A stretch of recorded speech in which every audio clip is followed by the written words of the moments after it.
Hello বন্ধুরা, আজকে চলে এলাম একটা অসাধারণ উপাদেয় রেসিপি তেল কই নিয়ে। সুন্দর করে মাছগুলোর গায়ে নুন হলুদ মাখাবো। এইটিও আমার মা শাশুড়ি মায়ের হাতে থেকে শেখা। আমার খুব অল্প বয়সে বিয়ে হয়, তারপর আমি 17 বছর বয়সে বিয়ে হয় বন্ধুরা। তারপর আমি কিন্তু আমার মায়ের কাছে কোনোদিন কোনো রান্না বান্না পারতাম না। যেটুকু রান্না আমি করতে শিখেছি বা আমি করতে পারি, আমার ছেলে মেয়ে স্বামী সন্তান সবাই খায় এবং তারা তৃপ্তি করে খায়, সেইটুকু আমার সম্পূর্ণ আমার এই মায়ের কাছে শেখা। এই তেল কই রান্নাটা বুঝতেই পাচ্ছেন, আজকের মাছগুলো খুব প্রচণ্ড একদম ফ্রেশ ছিল, বড় বড়ও ছিল। আমি তিনটে করে মাছ সুন্দর নুন হলুদ মাখিয়ে গরম তেলে ছাড়লাম। তেল কই কথাটার মধ্যেই কিন্তু একটু তেলের পরিমাণ আজকে একটু বেশি। এই দেখুন, স্নান করে উঠে আপনাদের সঙ্গে একটু হাতও নাড়িয়ে নিলাম। সুন্দর করে আমার দুই খোলায় আমি তিনটে করে মাছ দিয়ে মাছগুলো ভেজে নিয়েছি।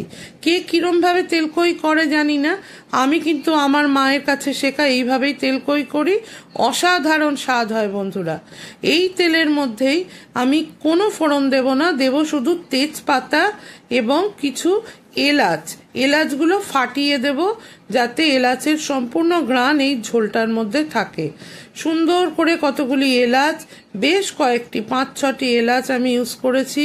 তার সঙ্গে দিয়েছি তেজপাতা এবং এলাচ আর তেজপাতার ফোড়নের গন্ধ বার হওয়ার পর দিলাম সামান্য একটুখানি আদা বাটা। আদা বাটাটা দেওয়ার পরে আদা বাটার মধ্যে কিন্তু 2-3টি কাঁচা লঙ্কা আমার গ্রাইন্ড করা ছিল, তাই দিলাম।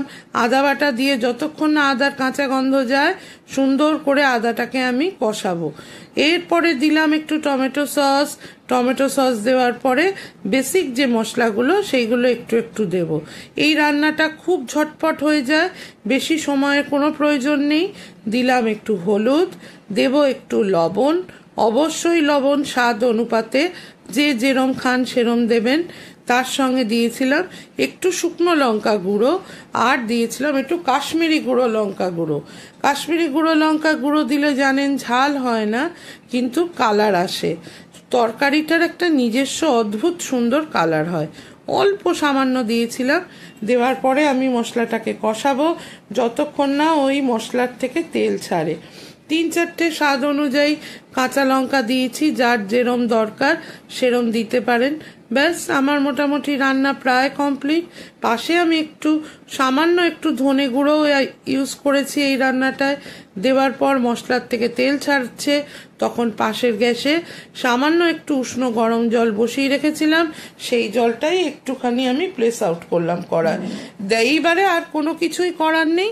এবারে বড় যে ভেজে রাখা মাছগুলি আমি কড়াইতে দিয়ে দিলাম। এবারে আমার ফুটবে, শুধু সেইটুকুই দেখার পালা। সুন্দর করে মাছ আমার একটু বাদেই ফুটছে, দেখতেই পাচ্ছেন। যতটুকু গ্রেভি আপনাদের দরকার আরও মারতে পারেন।